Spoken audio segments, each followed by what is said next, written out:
করেন ফকির নি ভাই কি হয়েছে কারে বকেন? এই মিয়া আপনি সময় পাইছেন না গরমের মধ্যে আইছেন ভিডিও করার জন্য? কার সাথে রাগারাগি করেন? কারগুলো যে রাগারাগি কইরা আইছেন? হ্যাঁ আমার বউ মায়ার প্রতি উড়ালি দন ফুড়ালি আজকে গাড়ির মধ্যে দরিয়া তুই আইছি বাপের বাড়ি। কেন কেন কেন আপনার বউটা তুই আসছেন? সমস্যা কি? সমস্যাটা কি? আরে মিয়া কাহিনী হইছে আমার বাপ মা আমার আদর কইরা পালছে, 10টা বউ দেখছে আমার জন্য, আমার বিয়ে করার জন্য।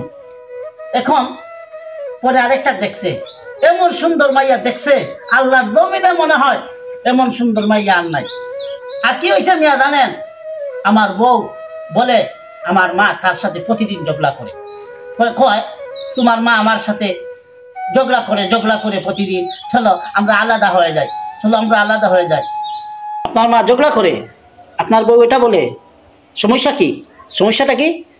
বলে তুমি আলাদা হয়ে যাও, আমাকে এরকম প্রতিদিন কথা বলে। আমি কি বলছি জানো?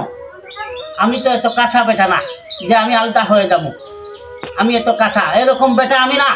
সংসার থেকে আলাদা হয়ে যেতে বলে, তাই আপনি কি সংসার থেকে আলাদা হয়ে গেছেন?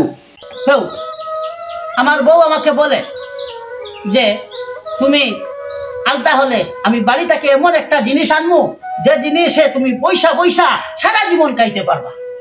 আমি তো ডুবে পড়ে গেলাম, আমি সেই ডুবে পড়ে আমি রাজি হয়ে গেলাম।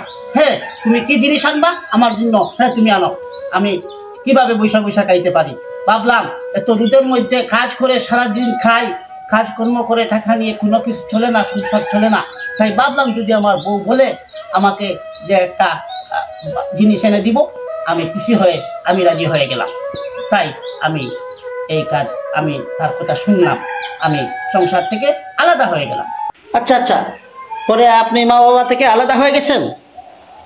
আচ্ছা, তারপর আমি কি করলাম মিয়া? এই দেখেন মিয়া আমার জন্য কি আনছে, এই দেখেন মিয়া এইটা আনছে। এটার মধ্যে তো আপনি সারা জীবন বইয়া খাইতে পারবেন। সমস্যা কি? এইটা বসে তো আমি খেতে পারবো, ঠিক আছে, তো আবার তো আমি প্রচন্ড রোদে আবার কাজে যেতে হয়, আবার কাজ করে খেতে হয়। আমার লাভ হলো কি মিয়া?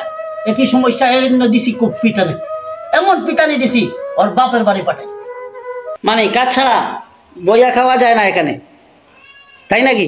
ফকিরের ঘরের ফকির নেই, বদমাশনির ঘরের বদমাশ নেই। আমি আর এর সংসারে কোনোদিন আনবো না। আমার এই মাত্র এক কথা, এই শেষ কথা আমার। আচ্ছা, আমার একটা কথা শুনেন ভাই, আপনি যে আপনার বউ আনবেন না, এখন রান্না বান্না কে করবে? রান্না বান্না করবো, রান্না বান্না করাই আমার জন্য আমি একাই যথেষ্ট, আমি একাই পারবো রান্না বান্না করতে, ঠিক আছে? তবু আমি এইরকম বদমাশ নিয়ে আমার ঘরে আর আনবো।